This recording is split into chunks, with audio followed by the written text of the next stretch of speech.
Well, hi everyone. I'm excited to welcome Ryan Ozias here with us with CFCC and Associates, and he has just a wonderful presentation for us today on understanding stress, burnout, PTSD, and moral injury. We see a lot of this discussion when it comes to helping our veterans, those who are active in military service, and their family members. And so I'm excited to turn it over to Ryan Ozias as he shares with us about understanding these things. Welcome, Ryan. Thank you so much, Kelly, and great to be here today. Thank you, everybody, for the time that you're taking to watch this presentation. I hope it's as beneficial for you as I intend for it to be. As Kelly said, my name is Ryan Ozias. I'm a licensed marriage and family therapist and also a professional counselor here with CFCC and Associates. We're located in Shawnee, Kansas on Johnson Drive around Neiman, kind of right next door to the old Shawnee days um, homestead place over here. So that's where you are locale wise in Kansas City.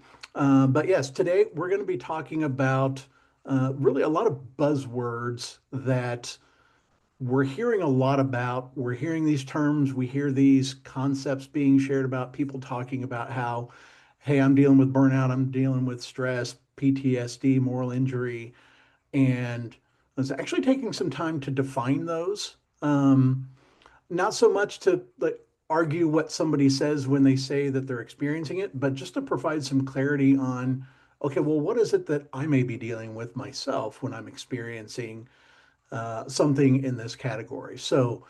And it kind of stair steps and builds on itself. So we're going to start with stress and kind of work our way up and just kind of talk through not only what that is, how it's similar to everything else, because they have a lot of intersecting experiences with them, but then also talk about the differences that we have with each of them so it can kind of help be a bit of a helpful guide with that. So also talk about some specific maybe exercises or activities, interventions that could be helpful that's generally recommended in managing each one of these things. So we're going to jump right in it. We're going to start with stress.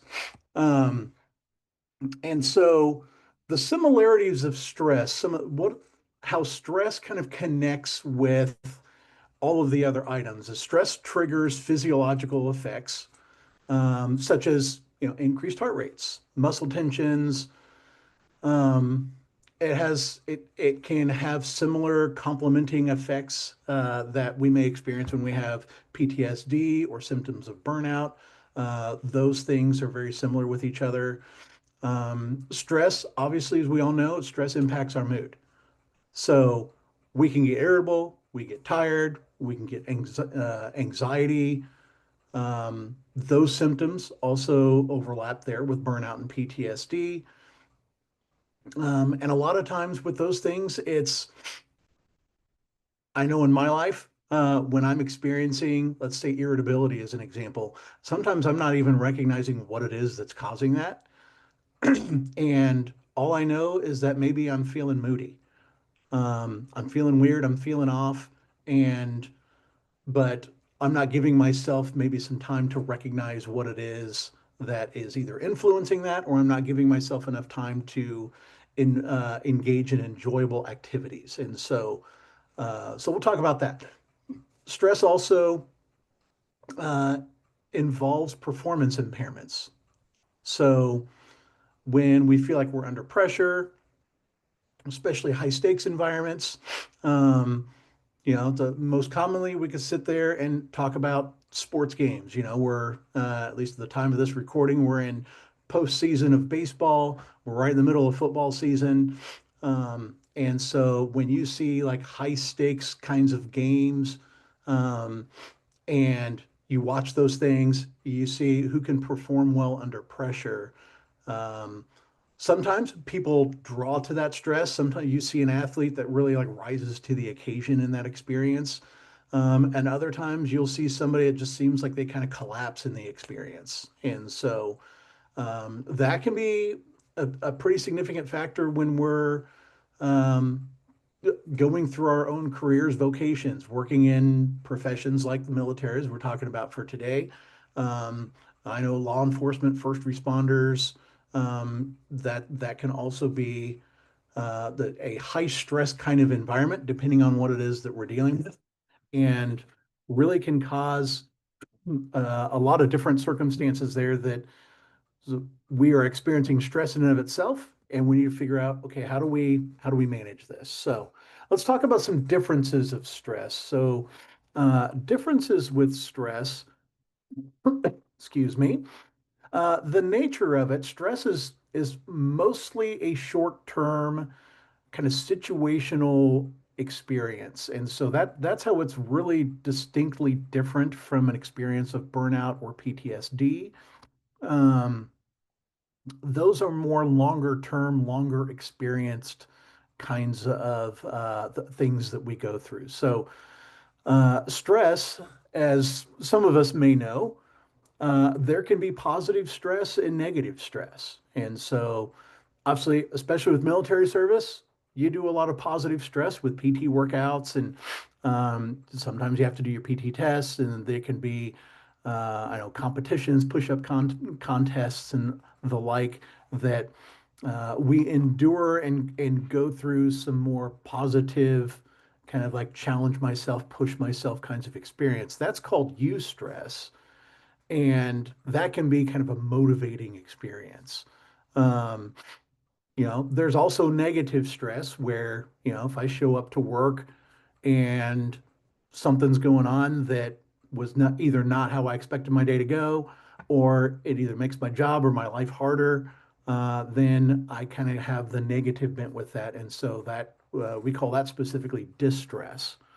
And um, so another key difference with stress itself is kind of the managing of stress usually is dealt with, managed, resolved with rest or different coping strategies. Um, we talk about burnout or PTSD, that can be more in the therapy world, we call it clinically significant, where it may need higher levels of intervention, higher levels of care in order for us to be able to recover or to make progress from the struggles we experience with that. So stress is a bit more kind of surface level, if you will, with that. And so, which takes us to treatment suggestions. So, in managing stress, regular aerobic exercise that reduces stress hormones. Um, it can boost our mood. It can boost our metabolism. Um, it can do a lot of things there that can really help us moving in a good direction to feel like sometimes if we're dealing with stress in a negative sense, um, I know for me, sometimes my biggest levels of stress is when I feel like I did a lot of work and I didn't feel like I had a lot of progress. And so being able to go and do a workout, go for a run, go for a walk, go for a hike, something that gets my heart rate up and gets some energy expelled, that is something that feels very productive for me. And that can be really helpful. And so it's also important to just talk about mindfulness and relaxation activities, which I know in some circumstances we can see that as kind of nerdy or new agey. That may not be our thing to talk those terms specifically, but more so the impact of just recognizing. I talk about with a lot of folks when we're dealing with stress is how's your breathing doing? A lot of times we don't realize that when we're going under stress, our breathing gets shorter. We don't take as deep of breaths. And so, which when we're doing that, we're actually kind of depriving ourselves of oxygen. And so we need to make sure that we're taking time to take good, solid, deep breaths, make sure that our oxygen, our brains are getting the oxygen that it needs. Um, that can help us with just feeling like we can stretch out. We don't realize the body tension that we may be carrying with that stress as well. And so those kinds of activities can be really helpful. Time management, doing kind of a time study of yourself and realizing, okay, what am I dedicating different times to? Am I spending too much time doing this and not enough time doing that? Um, those can be really important things if we can organize our tasks, our priorities efficiently that can help us out in reducing stress. And then really a primary thing, which is really kind of a key with all of these experiences, is that having a good, strong support system. Um, in the military, talk about the brotherhood, the brotherhood that we have, the camaraderie that we have with others, um, knowing that, hey, everybody else that's in my unit, we're all kind of going through the same thing. You learn that when you go to boot camp, right? And so if I know that I've got somebody that's got my six and that I have somebody whose six I've got as well, that gives us a good opportunity to kind of really shoulder each other's stress levels and just really kind of talk things through a little bit. Because sometimes it can be helpful just to share about what we're going through and have somebody else kind of help put it in perspective for us. And so that can be from peers, obviously can be from our families, seek our family out for support, our spouses, um, siblings, parents, those kinds of things. And even, if we have a counselor, or if we have, a physician, somebody who's also a big encourager for us, that can also be pretty important. And so let's hop over to burnout and kind of talk a little bit about burnout. So, as we talked about similarities with stress and how that ties with burnout and PTSD, we're going to do that here with burnout as well.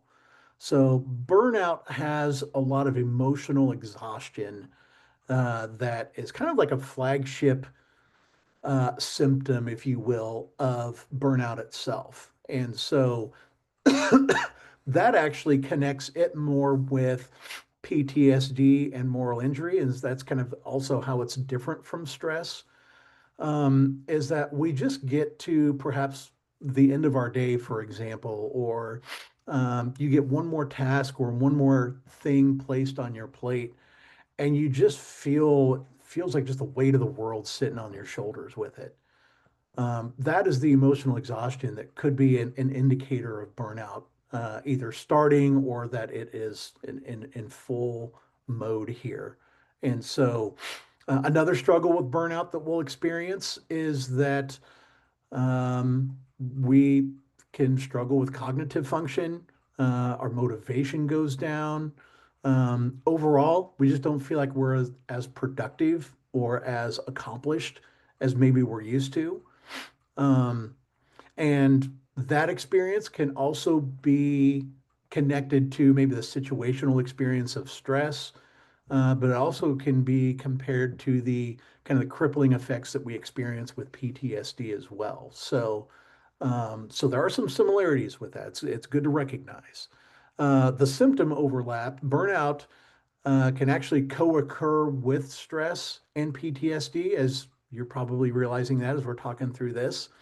Um, there can be a lot of complex symptoms that make diagnosing these things and giving treatment for it kind of challenging. And that's one of the primary reasons why we're doing this presentation, is because it can kind of help give a guideline of helping us to talk through, okay, I'm not sure if I'm dealing with burnout or PTSD, but something's weighing really heavy on me. And so, um, also, there's a clinical importance with similarities here. Recognizing these symptom overlaps, it can be really helpful if you do end up sitting down with a counselor or a therapist that may be treating military personnel. When we work with first responders, I know that being able to kind of hear what a person is experiencing with their symptomology, that helps me in kind of giving them some more feedback on, hey, I think this may be a little bit more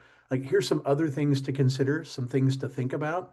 But you're talking about this, you're talking about this, you're talking about this. This sounds like it might be in this particular category. And so here's how we take steps moving forward. So let's talk about some differences of burnout. So the origins of burnout usually stem from a chronic level of stress and increased demands and a lack of support. So you kind of think about those three factors. Um, so us going through situational stress, maybe I'm running late to work or I'm running late to, let's say, a kid's recital or, um, we've got, if we have deployment orders or something like that, so it's one of the military slogans is hurry up and wait, right? And so that's situational stress. But when we experience that kind of level of stress continuing to occur over and over and over again, and then we have extra demands kind of placed on top of that, and then we also don't feel like we have an outlet, a good way of having conversation about it, talking about it, kind of burning it off, then that can kind of start the process of burnout. And it's not a switch that gets flipped, it's kind of a gradual process that uh, 90% of people won't recognize that they're burnt out until they're already there and somebody else mentions that to them. Um, so if you're going through a lot and you're experiencing a lot of stress and somebody ends up mentioning, hey, do you think you might be burnout? Um, th- if I can just encourage it, don't blow that off. Um, you may not have to give a response or anything to that to them in the moment, but it may be helpful and important just to reflect on that. It's like, well, let me think about burnout here for a second. Maybe I am, and I'm just not realizing it. So there's no shame in that. That is a very normal and natural process of how the burnout experience is discovered for folks. So, um, so the point number two here, burnout versus stress. As burnout develops over time, it can cause cynicism, kind of this critical mentality or mindset, um, and really just kind of puts us in negative headspace. And so I'm not thinking positively. I can have, this happens, that happens, and I just, I'm not enjoying a lot of things with life. I don't have much, even if I do an enjoyable activity, I'm not really having a good time with it. Um, Short-lived stress is very different from that because we can go home from a stressful day at work, um, have a game night with the family, spend some time with friends, go get a good workout in, and then we feel a whole lot better. Even get a good night's sleep. That can be something that can help us out a lot with managing stress. But burnout is something that can actually impact stress itself, or sleep itself, I'm sorry, where it's hard for us to go to sleep, or if we roll over in the middle of the night, we start waking up and just thinking about, you know, the stuff that's going on. Oh man, when I get back to work in the morning, I got to do this, I got to do that. I don't have enough time. Those kinds of things can be pretty significant there. And so, comparing burnout to PTSD, so PTSD is a clinically recognized medical condition, um, as probably a good majority of you know. Burnout is not. And so if you actually sit down with a counselor or a therapist and there's some dialogue about, the symptomology, like what are you experiencing that may be contributing if I feel like I've got PTSD, um, and it doesn't seem to be hitting all of the PTSD marks, then we're probably looking more at burnout than we are PTSD itself. And hey, we got to start talking some different strategies here for just managing the burnout itself. And so, what's also important to recognize with burnout is that, um, in differentiating, um, between stress or PTSD, the interventions that go for that are a lot different. Where, and we'll talk about this here, um, work-life balance ends up being like super important if we're realizing that I feel like I just kind of got myself stuck in a vortex of obligations and commitments that I can't get myself out of. Um, or if we're finding ourselves just being overwhelmed, with going into work for the day, stuff that everything seems mission critical. Like I can't do everything. and it feels like everything's on my shoulders. And so, hey, we got to talk about, how to prioritize those things. Let's talk this out through a little bit more. It's helpful to go to maybe higher command and say, hey, I need some help prioritizing what I need to do. Um, and we need to get, a little bit more prioritizing on those sides.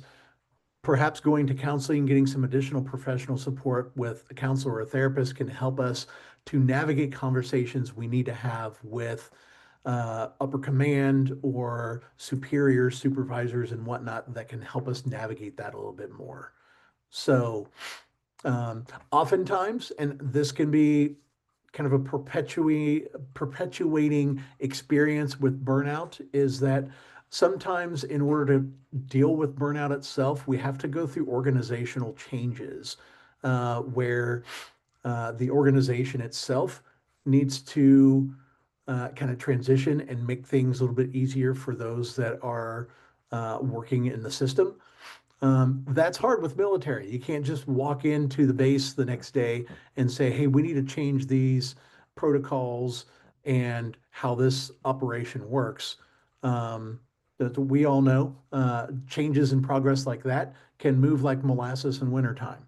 And so, but it is important to be talking with our upper management, our command to talk through, okay, hey, help me process, prioritize, talk through what I need to focus on and what I don't, because I'm starting to feel overwhelmed with everything that's going on.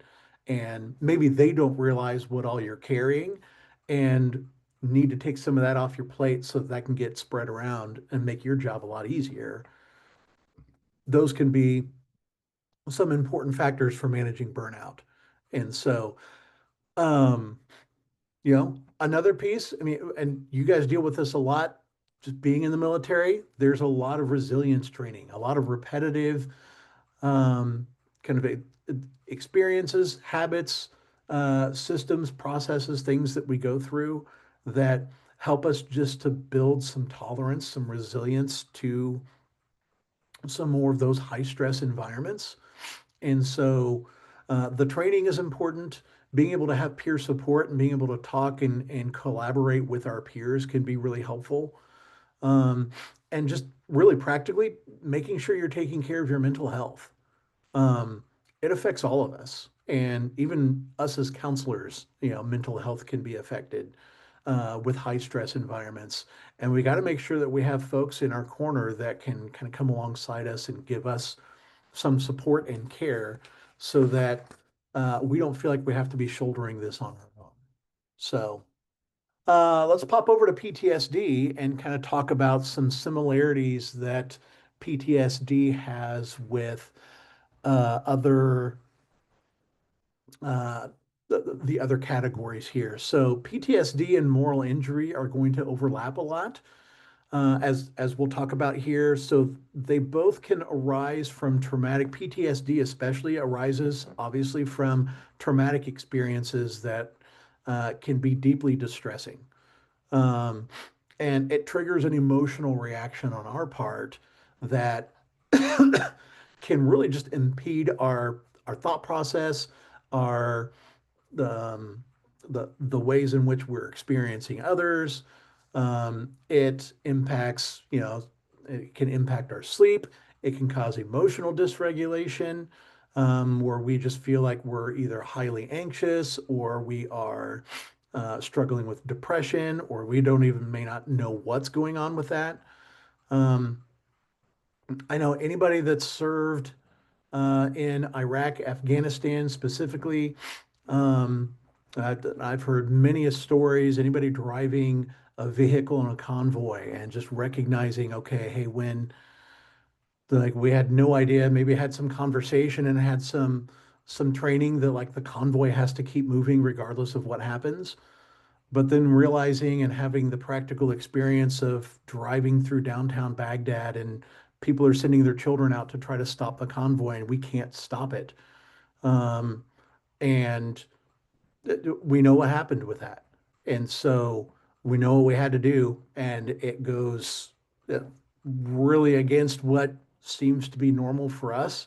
Um, and it's traumatic. You see stuff, you hear stuff, Um, when we have um, battle buddies get injured or go through experiences with that. I know my best friend when I was growing up, um, he served in Iraq, did a tour over there for Operation Iraqi Freedom, and he was in a Humvee behind.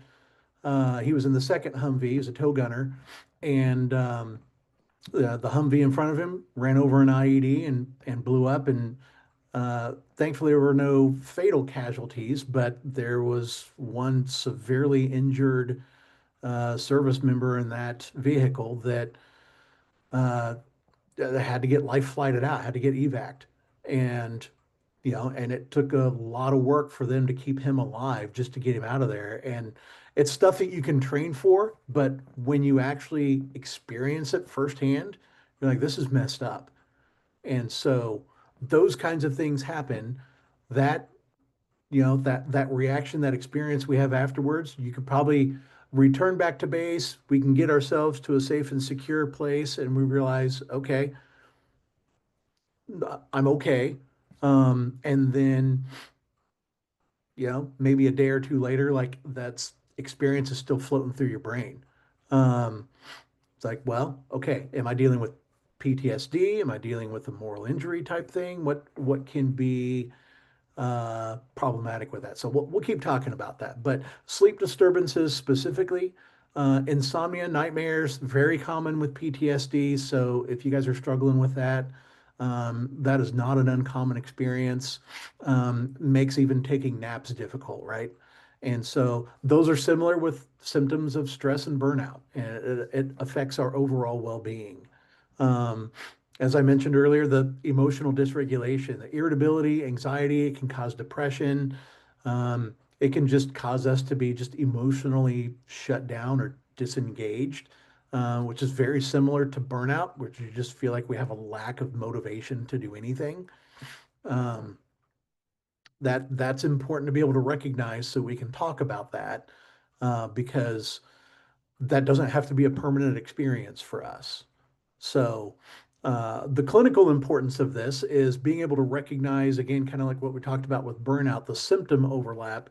It's very key for us as professionals, as counselors here, in being able to treat military personnel or first responders when we get exposed to trauma, to be able to hear, hey, what's the symptomology that's going on? How are you dealing with this? What are you experiencing on a daily basis that you feel may be just impacting your daily life? And so let's talk about some differences with PTSD. So, uh, PTSD itself, post-traumatic stress disorder, is a diagnosable mental health condition that does involve symptoms like flashbacks or avoidance or a hypervigilance that may be excessive. I know military personnel. Um, I've known several that in serving a deployment in really even just high combat, high stress situations, you come back and now we feel like we have to sleep with a weapon nearby. Um, and it's a whole lot different when now I'm back home and when I hear the furnace kick on in my house or the air conditioning pop on, like I wake back up and I'm like, what's going on? And it even takes us a minute to kind of regain our bearings of where am I right now? Am I on base? Was that a was that a Humvee firing up? Is that a rocket sound? Like those kinds of things. Just kind of recognizing like what those experiences are. Uh, Being able to talk about that with a mental health professional can be really helpful so we can figure out how to diagnose this specifically and give the proper treatment.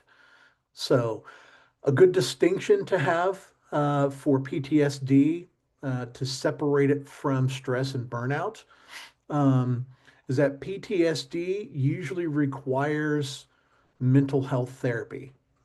So things like we'll talk about this here in a second, but EMDR, there's also it's called trauma-focused cognitive behavioral therapy. There's a couple of different interventions there that are clinically proven to be helpful. Um, And it's usually not a, hey, let's just go in for an appointment or two and kind of talk this through and then, get my head on straight and then I go about my business. This is stuff that needs to be talked about and needs to be processed through, that it'll take a little bit of time. And in the similar way that we had to figure out how to dig deep and build our endurance to get through boot camp, um, we also have to figure out how to dig deep and build the endurance to navigate through trauma.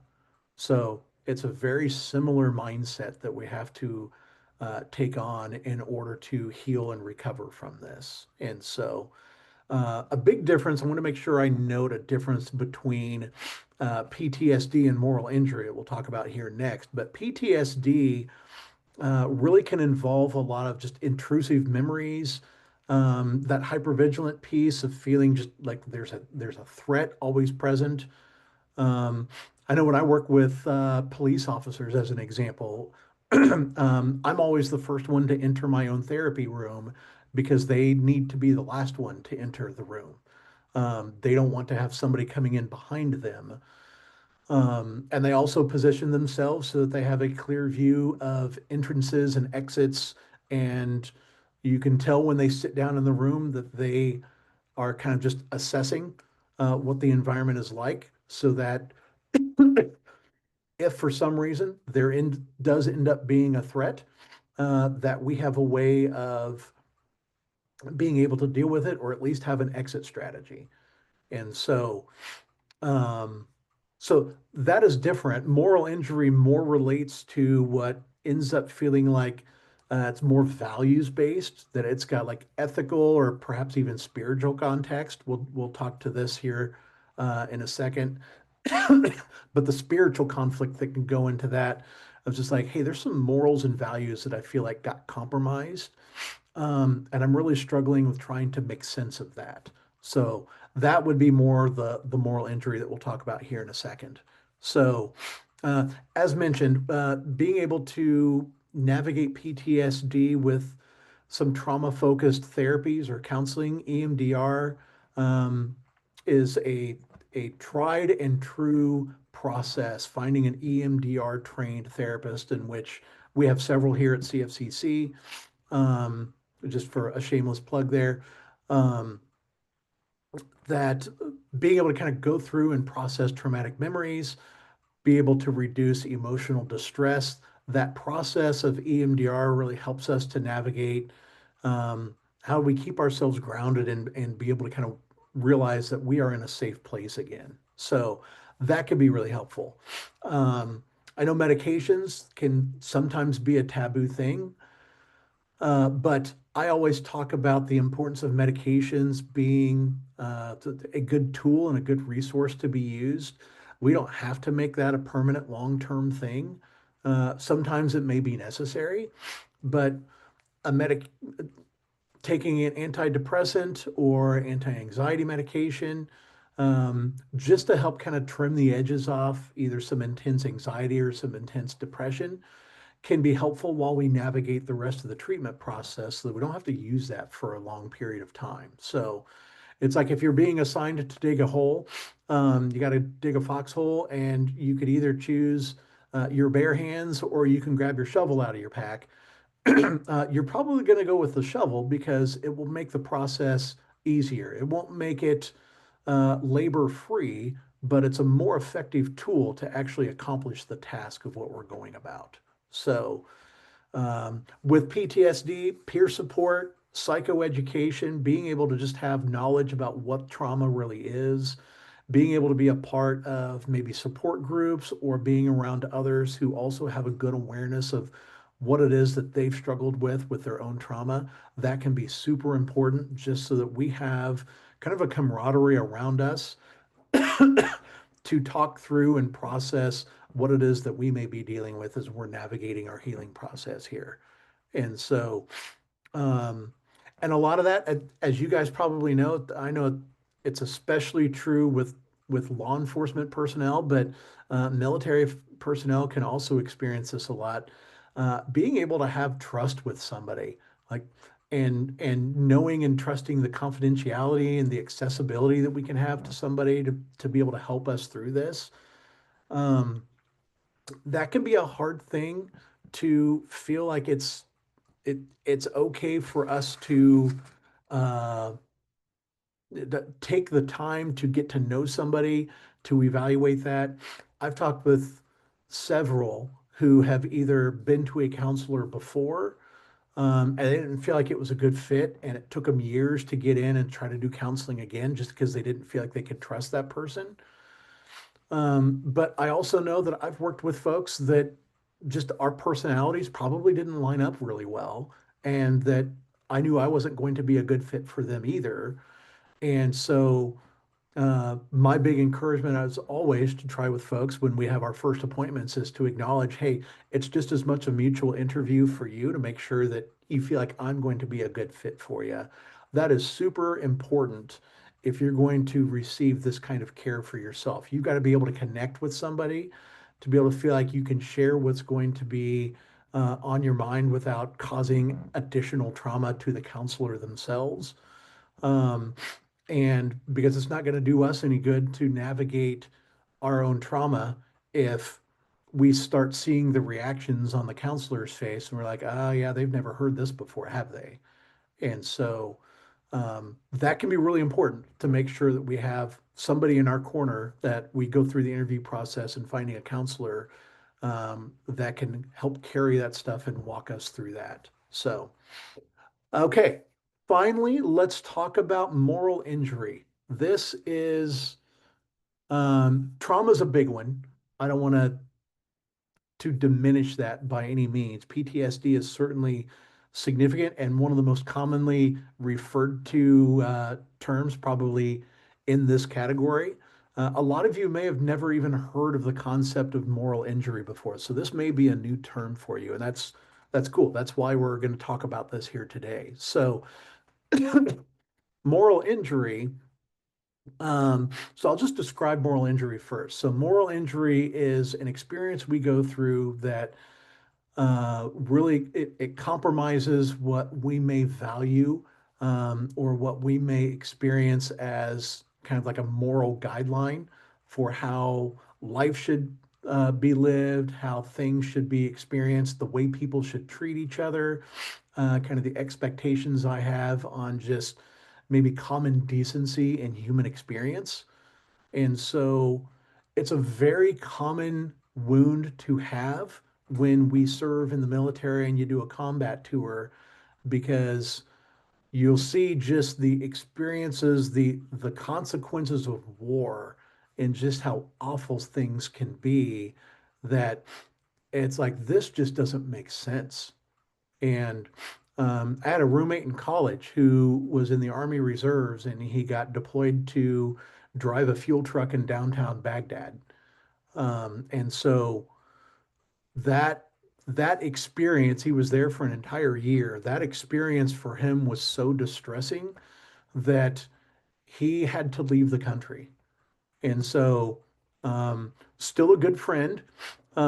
He lives in Sweden now, lives in a different country, and he just there were just ways, experiences, and he wouldn't even he didn't have the ability to talk about it at the time, but he was later able to kind of recognize like, hey, there's some values that really like were big principal values for me that got compromised that I was forced to go through that I just could not process and could not navigate well.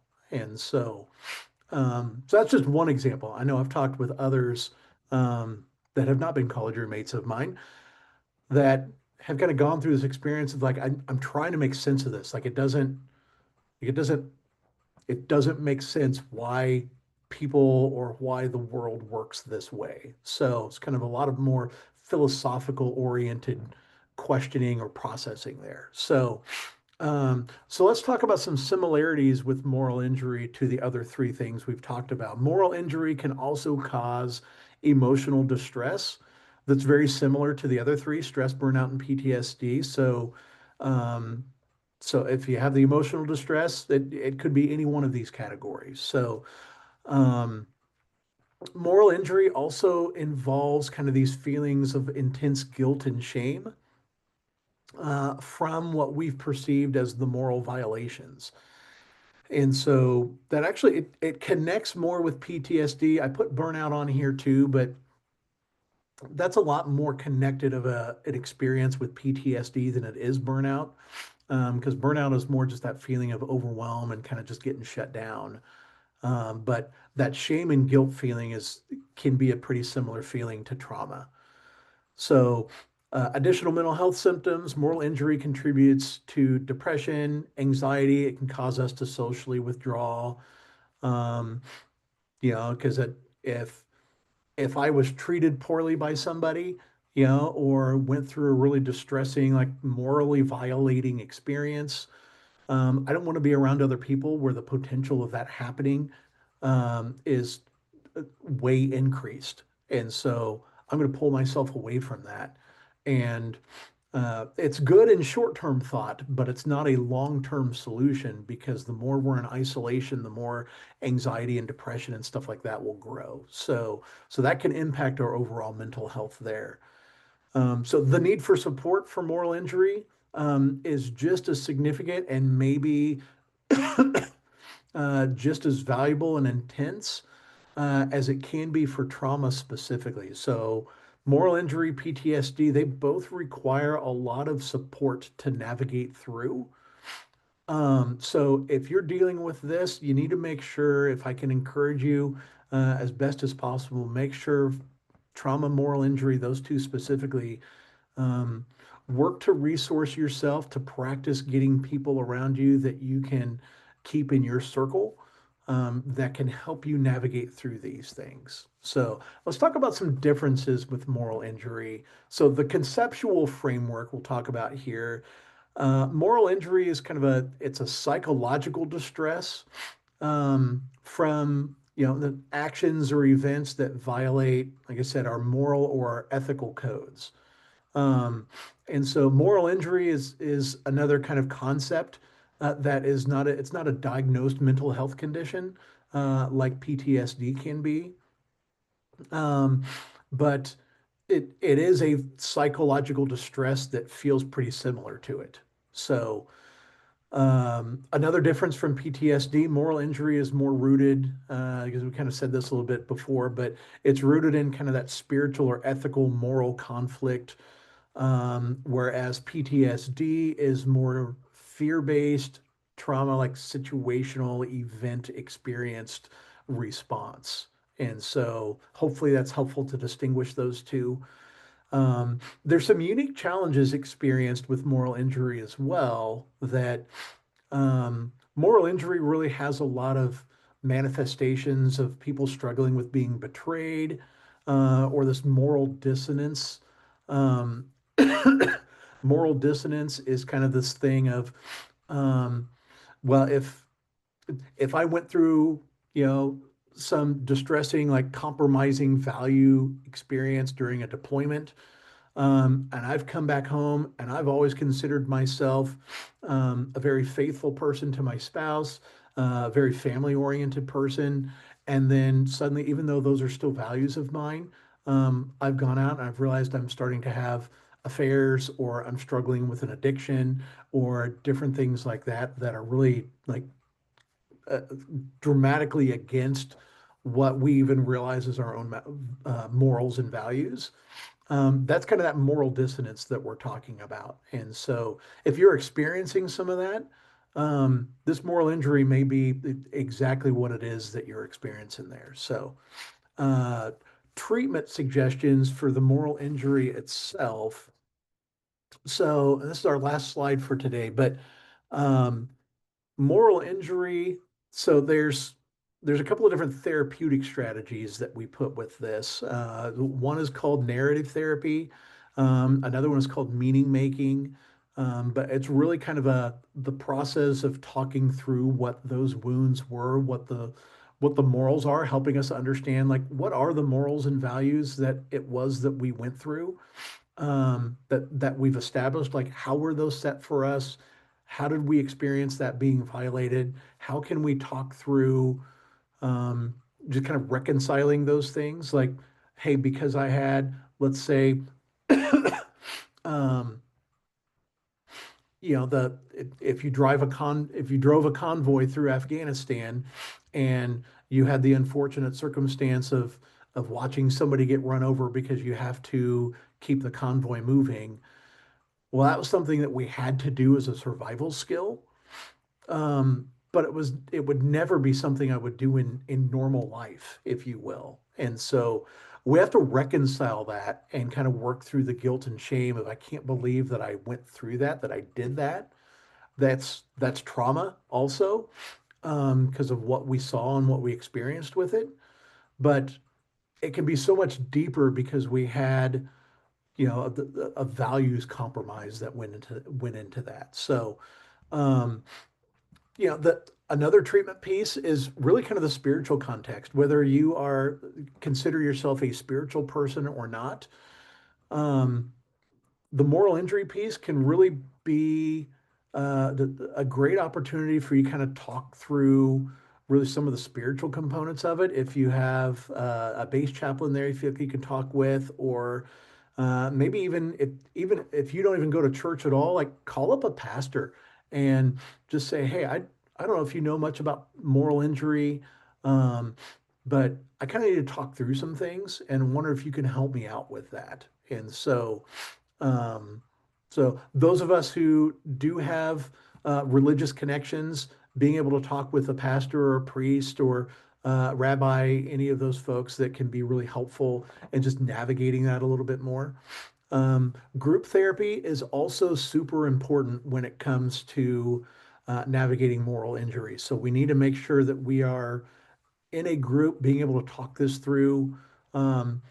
And using this term, being able to recognize, hey, moral injury is the topic, the concept of what I'm dealing with. And then last but not least, making sure, again, is a big plug for mental health care, being able to talk with a counselor or with a therapist. Again, finding somebody that we feel like we can trust and that we can connect with that understands and gets what we're dealing with and can kind of help us navigate and walk through that. That is super important.